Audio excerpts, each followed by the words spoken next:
Hello everyone and welcome back to A Purposeful Pursuit. I'm Crystal and I'm excited because I'm always excited when I get to talk to you guys, but I'm also excited because today I'm going to be talking about, can opposites attract? I know we're always wondering, what if I'm on this end of the spectrum and they're on that end of the spectrum? Can we make it work? And I'm going to be giving you 5 reasons to look the other way, as in the opposite way of what you are and who you are, to see if you might be able to find your spouse. So let's go ahead and let's jump into today's video. So the first reason that you should be looking in the opposite direction when you're thinking about finding your spouse is they will bring you balance.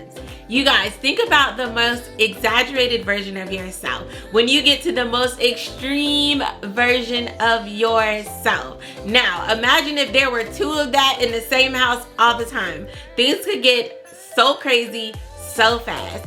I cannot tell you how much balance it brings to our marriage, my husband, Ricky and I's marriage, that we are not exactly the same. Yes, we have commonalities, but the way that we process things, the way that we do things, he is not the same as me. I will go from 0 to a million in 0.5 seconds, but the type of personality that he has, he remains so calm, so cool, so collected, and that's so helpful and strengthening for our relationship because he does not react to my level a million of behavior. He's like, okay, that's just Crystal. That's just what she does. She'll calm down in like 2 seconds. Now, please know, when I say I go to a million, I'm not yelling and screaming at people. I do not believe that people that are in a relationship should be yelling and screaming at people.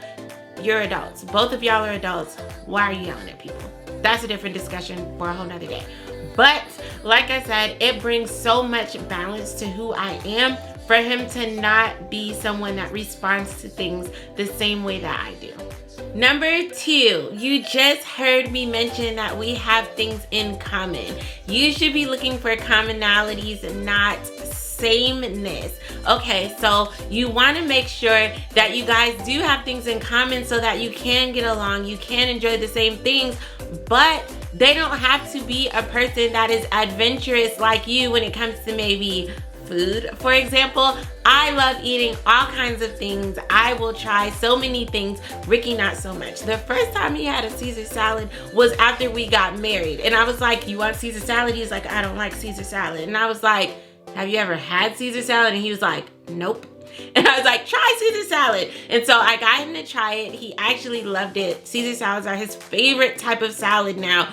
But that was something that us being different helped to bring him into something exciting, something fun, and something new. But again, you do want commonalities. We both enjoy eating food, like most people do, but you want to find things that are common about each other so that you can still enjoy life together and things that you do without feeling like you're having to sacrifice a lot of things that you enjoy just to live life with this person.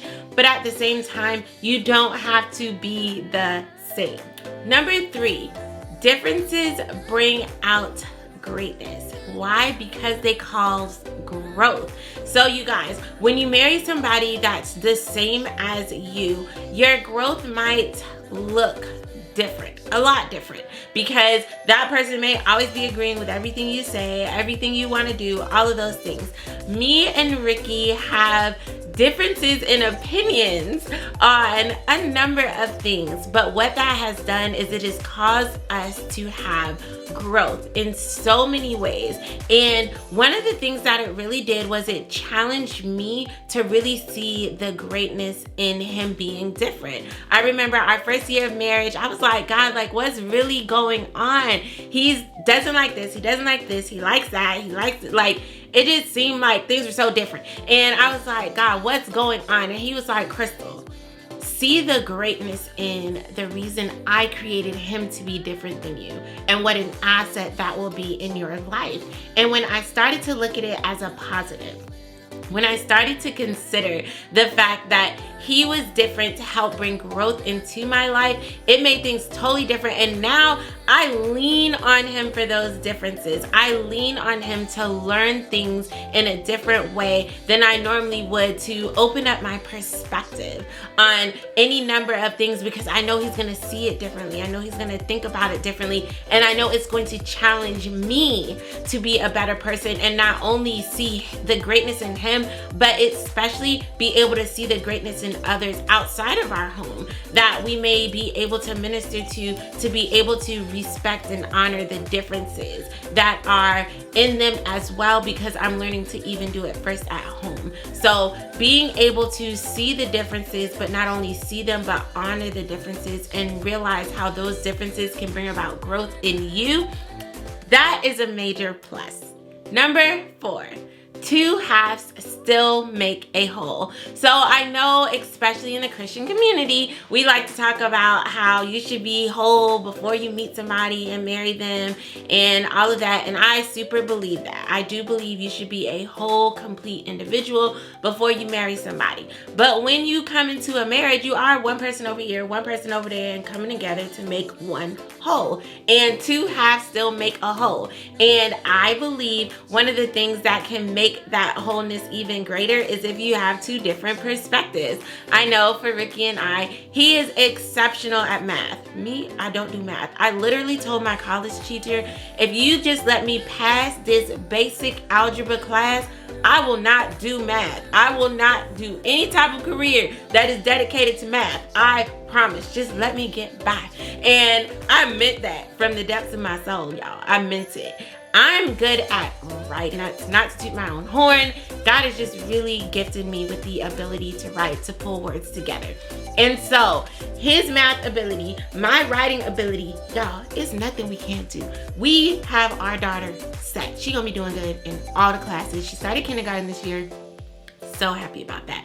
But anyways, I'm saying when you have someone that has other attributes, other qualities, and other gifts from the ones that you have, then you guys are going to be able to come together, and you're really going to have this holistic situation where it's like you guys will do anything. You guys can cover all the bases. And so that's another reason that I feel it's a really good opportunity to date someone, to meet someone, to marry someone that may not be just like you.